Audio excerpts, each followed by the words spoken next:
अस्सलामुअलैकुम फ्रेंड्स।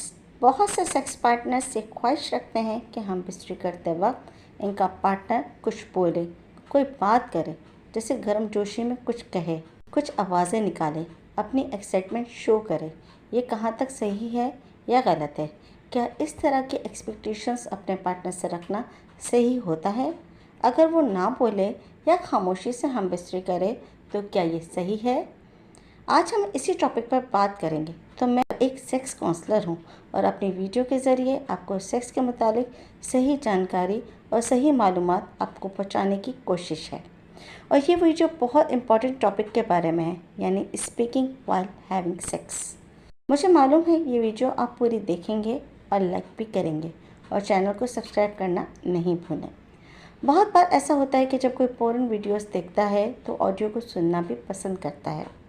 कई लोगों को एरेक्शन होता है ऑडियोज़ को सुनकर या फिर स्टोरीज़ को सुनकर या पढ़कर। कुछ साल पहले तक जब इंटरनेट की स्पीड बहुत कम हुआ करती थी तो लोग ऐसी कहानियाँ पढ़कर जिसम में हरारत यानी ख्वाहिश पैदा किया करते थे, जिसमें कोई करैक्टर, इसका डायलॉग, इसका कोई जुमला जिसम में एक लहर सी दोहरा देता था और शर्मगाह में हरारत पैदा हो जाती थी। दरअसल यह हर इंसान के एक नेचुरल बिहेवियर होता है, यानी कुछ को सेक्स खामोशी से करना पसंद होता है, कुछ लोगों के नेचर में बोलना होता है, इनको बेख्तियार बोलना अच्छा लगता है, जैसा कहना I like it, oh yes, आज बहुत अच्छा हो रहा है। इनमें से कुछ लोग नेगेटिव बोलते हैं, जैसे कि गाली देना, कुछ गर्म बातें करना या जनाना या मर्दाना शर्मगाह का नाम लेना। इन सब्जेक्ट से इस्तेमाल करना इंसान की ज़ाती ख्वाहिश होती है। अगर आपका पार्टनर कंफर्टेबल है तो इसको कोई हर्ज नहीं है आपकी इन बातों से, तो यकीनन आप कर सकते हैं। कोई हर्ज नहीं, कोई मुज़ायका नहीं, लेकिन इसके लिए आपका रूम या जगह भी ऐसी हो जो वॉइस प्रूफ हो, जहाँ पर ये आवाज़ें कोई और ना सुन सकता हो, क्योंकि मियाँ बीवी तो आपस में कर रहे हैं, इनका आपस में कोई पर्दा नहीं है। लेकिन बाहर वालों से तो यकीनन पर्दा है और इस्लाम ने इसकी बहुत सख्ती की है कि तुम्हारी खलवत यानी प्राइवेसी की बातें कोई ना सुने। तुम हम बिस्तरी के दौरान चुप करते हो। कई लोगों को आवाज़ें यानी इरोटिक पसंद होता है सेक्स करते वक्त, तो यह है कपल्स की ज़ाती चॉइस यानी पर्सनल चॉइस।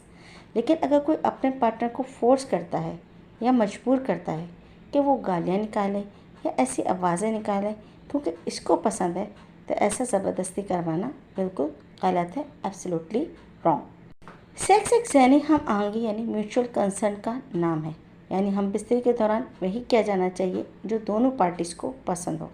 आप ये कर सकते हैं कि इसको बोल सकते हैं कि मुझे ये पसंद है, मेरे लिए ऐसा करो, मेरे लिए वैसा करो, या हम इसको ट्राई करते हैं, ऐसा करेंगे तो ज़्यादा मज़ा आएगा, तो यकीनन वो कर सकते हैं। क्योंकि वो कुछ मर्दों या औरतों की नेचुरल आदत होती है कि ना चाहते हुए भी इनकी आवाज़ें निकलती हैं और वो इसको एंजॉय करते हैं और फिर रूटीन का हिस्सा बना लेते हैं। इसकी आदत तो ऐसे ही आवाज़ें निकालने की है या बातें करने की है, तो उनका रूटीन का हिस्सा बन जाता है जो इनको फील नहीं होता।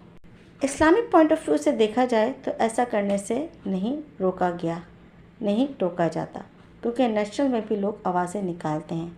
बस एहतियात ये करनी चाहिए कि आपकी आवाज़ें कोई और ना सुन सकें, यानी आपका रूम वॉइस प्रूफ हो या फिर कोई नज़दीक मौजूद ना हो। वैसे अगर सेक्स खामोशी से किया जाए और आप इससे महसूस भी होते हैं यानी मज़ा भी भरपूर लेते हैं, तो इससे अच्छी बात कोई और नहीं। ये था आज का टॉपिक। उम्मीद करती हूँ आपने एंजॉय